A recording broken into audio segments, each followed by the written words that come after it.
Before you ever get out of bed, your day is already decided. If your days keep falling apart, it's not because you're bad at life, it's because your morning has already chosen it for you. In the next 5 minutes, I'm going to walk you through 3 specific steps to set your entire day up for success. Most people don't ruin their day at night. They ruin it in the first 20 minutes after they wake up. Most people think their problem is time. They say, I don't have enough time in the morning. That's not true. The real problem is reactivity. Most mornings start with reacting to notifications, to messages, to emails, to stress from yesterday. And once you start reacting, your nervous system decides the day is all about survival, not direction. That's why you can wake up already feeling behind. I've had mornings where nothing went wrong, but by 9 a.m., I was already irritated, rushed, and mentally scattered. Same schedule, same responsibilities. The difference was how the morning started. Your morning isn't about discipline. It's about who gets control first. Who sets the tone?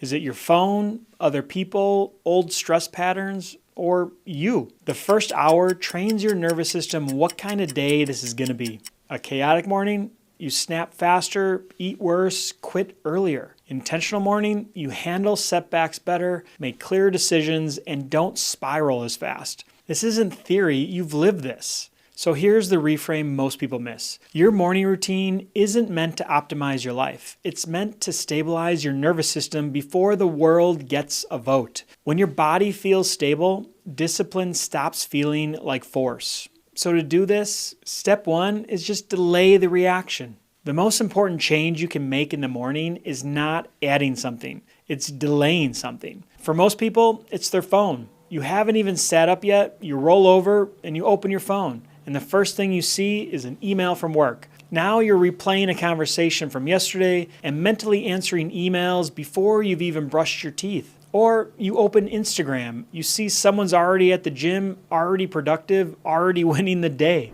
And suddenly you're behind, even though you just woke up. Then you get out of bed rushed, you skip breakfast, you forget something you need.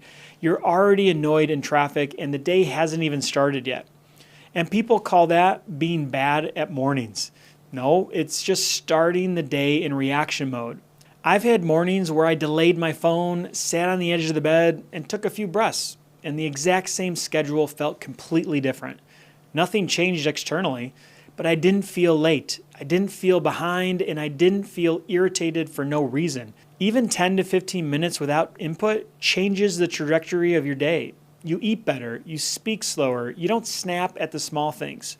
You're less rushed, you're less irritable, more follow through. Step 2, create a win that's not about achievement. Most people try to start their day by achieving something. They wake up thinking, what can I knock out? What can I get ahead on? That always backfires. Because on a bad morning, you already feel behind. And now you've just stacked pressure on top of it. You don't need momentum, you need reliability. Momentum disappears the moment your sleep is bad, or your kid is sick, or your schedule gets blown up. Reliability survives the bad days. That's why the first win of your day can't be impressive. It has to be unmissable. For example, a 5-minute walk, not for steps, not for calories, just around the block. On days when everything feels heavy, that walk becomes proof I still showed up. Or making your bed the exact same way every morning, not because the bed matters, but because it's the one thing you finish before the day starts interrupting you. Or writing one sentence before opening an email. Not one page, not a plan, one sentence. I've watched people who swear they had no discipline rebuild trust with themselves from something that took less than 2 minutes. Well, and what about 30 days? Same promise, same action, and the change wasn't motivation. It was identity. They stopped waking up feeling flaky or behind or disappointed in themselves. Not because they achieved something impressive, but because they became someone who kept their word. Step 3, set the day's direction, not the task list. Here's why most days collapse by noon. People plan tasks, not direction. So the moment one thing goes wrong, the whole day feels off. You miss one workout, or one meeting runs long, or one email throws you off, and suddenly the day feels ruined. Instead of asking, what do I need to get done today? Ask, what kind of day am I practicing? Is it a focused day, a calm day, a disciplined day? Here's what that looks like in real life. If today is a focus day, that might mean one interrupted work block, even if the day gets messy. If today is a calm day, that might mean slowing your pace instead of rushing, even though you're behind. If today is a discipline day, that might mean doing one thing you'd normally avoid, even if it's uncomfortable. Then choose one action that proves that direction.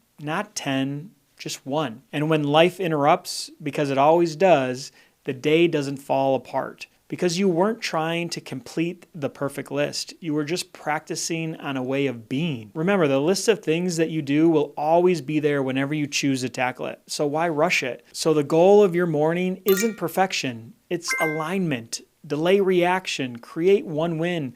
Set direction. Do this consistently and you stop feeling like your days are happening to you. If this hits, it's probably because you're ready to stop reacting. So grab a copy of my guide below and start winning the morning.